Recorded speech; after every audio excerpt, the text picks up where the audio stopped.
স্বাগত আরেকবার, দেখছেন এডিটর স্পিক। কোরবানির বর্জ্য অপসারণে কাজ করছে প্রায় 14,000 পরিচ্ছন্ন কর্মী। আর ঈদের দ্বিতীয় দিনও অনেকে পশু কোরবানি দেয়ায় বর্জ্য অপসারণে হিমশিম খেতে হচ্ছে সিটি কর্পোরেশনকে।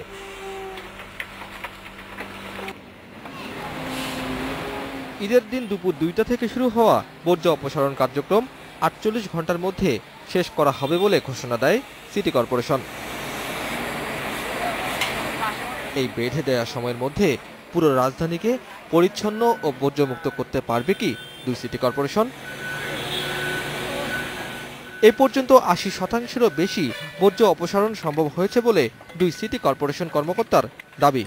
আমাদের প্রায় 2 লক্ষর বেশি পশু ঢাকা উত্তর সিটি কর্পোরেশনে এই যে কোরবানি হয়েছে, আমরা গতকালকে কিন্তু রাত্রে 3টা পর্যন্ত আমাদের বিভিন্ন ওয়ার্ডে কাজ হয়েছে, আবার আজকে সকাল 5টা থেকে আবার আমরা শুরু করেছি।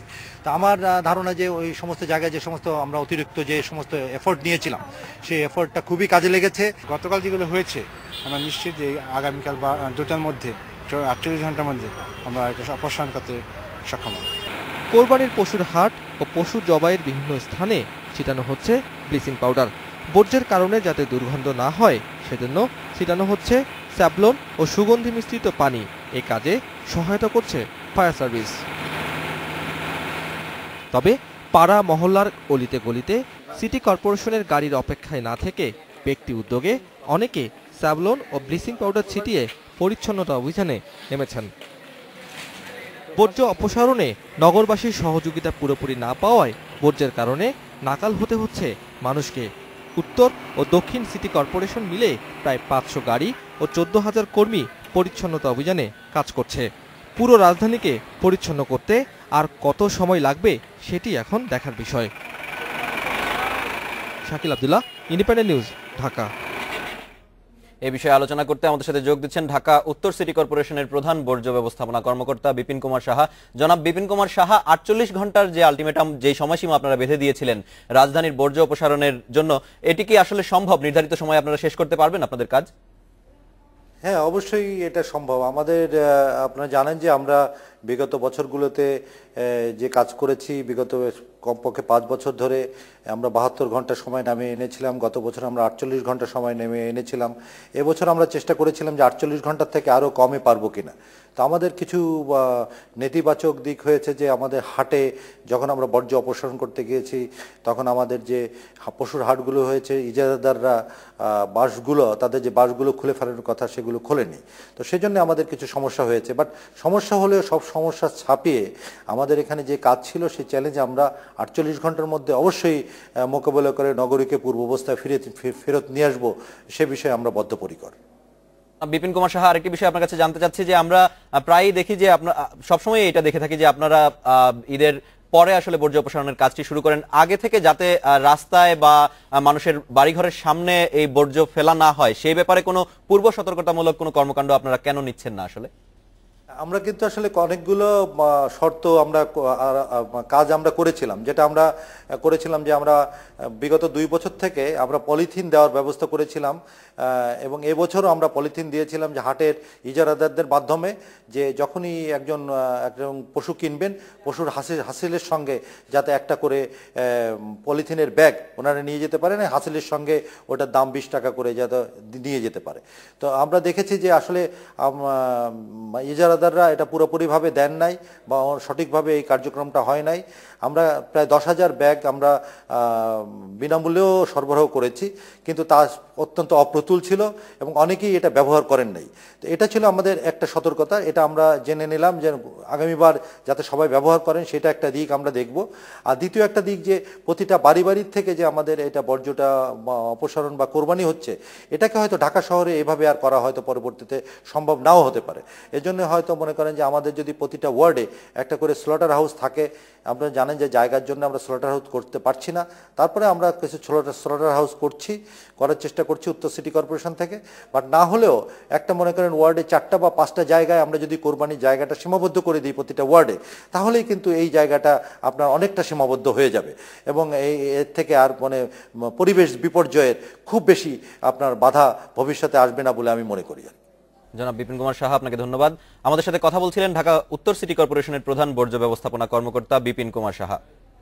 কোরবানির চামড়া সংগ্রহে প্রত্যাশিত লক্ষ্য পূরণ হলেও লোকসানের আশঙ্কা করছেন ব্যবসায়ীরা।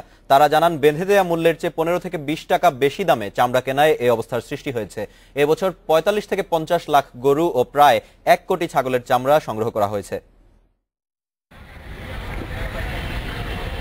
ঈদের দিন দুপুরের পর থেকে শুরু হয় কেনাবেচার কাজ। রাজধানী সহ আশপাশের এলাকা থেকে চামড়া ভর্তি ট্রাক এসে জড়ো হয় হাজারীবাগ ও পোস্তায়। ঈদের পরদিনও চলে চামড়া সংগ্রহের কাজ।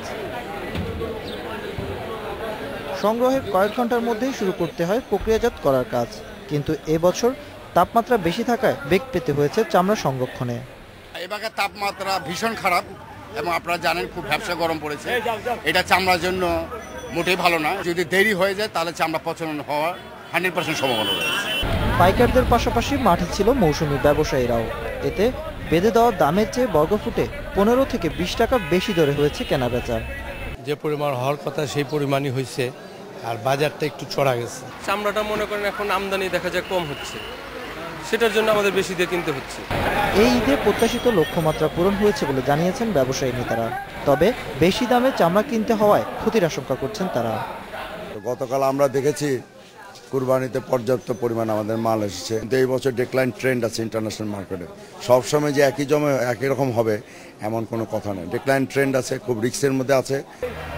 এদিকে চামড়া পাচার রোধে সীমান্ত এলাকায় কড়া নজরদারিতে রয়েছে বিজিবি। পুলিশও নিয়েছে বিশেষ ব্যবস্থা। Ashraf Alam, independent news, Dhaka. এই বিষয়ে কথা বলতে পুরান ঢাকার পোস্তা থেকে যোগ দিচ্ছেন সহকর্মী আশরাফ আলম। আশরাফ, দাম বেঁধে দেওয়ার পরও আমরা দেখছি যে 15 থেকে 20 টাকা বেশি দামে চামড়া বেচাকেনা হচ্ছে, এরকম একটা অভিযোগ আসছে। এটির কারণ কি বলছেন ব্যবসায়ীরা?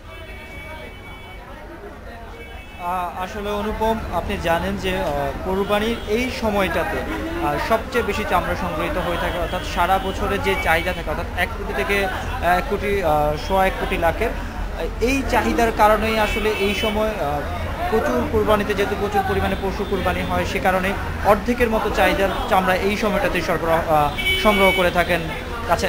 এই সংগ্রহের কারণে আসলে এক্ষেত্রে পাইকারি ব্যবসায়ীরা যাতে জড়িত থাকেন এবং আড়তদাররা এর সাথে জড়িত থাকেন, পাশাপাশি বেশ কিছু মৌসুমী ব্যবসায়ী কিন্তু এই সময় ব্যবসায়ীদের সাথে যোগ দেন এবং তাদের কারণেই মূলত এই চামড়ার দামটা ওঠানামা করছে বলে ব্যবসায়ীরা অভিযোগ করছেন। এবং তারা যেটি বলছেন যে আসলে মৌসুমী ব্যবসায়ীরা চামড়ার আকার এবং ধরন এবং দাম কি হবে এটি আসলে মূলত তারা জানেন না, এবং এই না জানার কারণেই মূলত তারা চামড়ার দামটা বেশি দিয়ে ফেলেন। এবং মৌসুমী ব্যবসায়ীরা যখন বেশি দরে চামড়া কিনতে থাকে তখন কিন্তু বাধ্য হয়ে পাইকারি ব্যবসায়ীদেরকেও কিন্তু বেশি দামে চামড়া কিনতে হয়, এবং তার প্রভাবটি কিন্তু আড়তদারদের কাছে গিয়ে পড়ে এবং আড়তদার থেকে সেটি টেনারি মালিকদের কাছে গিয়ে পড়ে।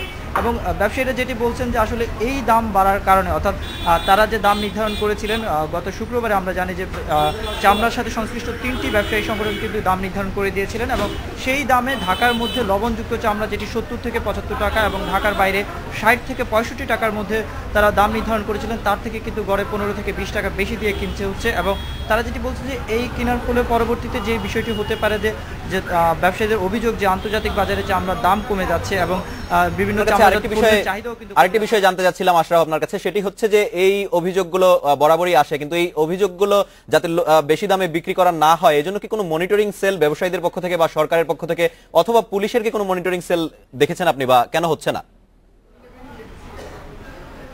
না, এই ক্ষেত্রে আসলে এটি পুরোপুরি ব্যবসায়ীরাই নিয়ন্ত্রণ করে থাকেন। এখানে সরকারের অথবা পুলিশের কোনো ধরনের মনিটরিং টিম আসলে এক্ষেত্রে নাই। এবং এখানে ব্যবসায়ীরা যেটি বলছেন যে তাদের যে 3টি সংগঠন রয়েছে তারাই পুরো বিষয়টি দেখভাল করেন, এবং তারা যেটি বলছেন যে চামড়া কিন্তু তারা দরদাম করে কিনতে চেয়েছিলেন এবং তারা কিন্তু দাম বেঁধে দেওয়ার পক্ষে ছিলেন না। এবং এর সুবিধা হিসেবে তারা যেটি বলছেন যে আসলে দাম যদি নির্ধারণ করা না হতো তাহলে তারা তাদের পছন্দ অনুযায়ী দাম কিনতে পারতেন, এবং যেই সমস্যাগুলো হচ্ছে যে দাম বেঁধে দেওয়ার পরও দাম বেড়ে যাচ্ছে, এই বিষয়টি আসলে এড়ানো যেতে বলে তারা মনে করছেন। তবে অনুভব একটি বিষয় বলে রাখি যে গত বছর যে চামড়ার দাম ছিল অর্থাৎ 85 থেকে 90 টাকা, সেটি কিন্তু এবার প্রথমেই তারা দাম নির্ধারণের ক্ষেত্রে কিন্তু কমিয়ে দিয়েছিলেন, এবং সে কারণে এখন যে দামটি হয়েছে এটি কিন্তু গতবারের দামের সাথে অনেকটাই সামঞ্জস্যপূর্ণ, এবং এতে করে আসলে খুব বেশি যে পরবর্তীতে ঝামেলা হবে। ধন্যবাদ আশরাফ। এইডর স্পিকে নিচ্ছি আরো একটি বিরতি, ফিরছি একটু পরেই।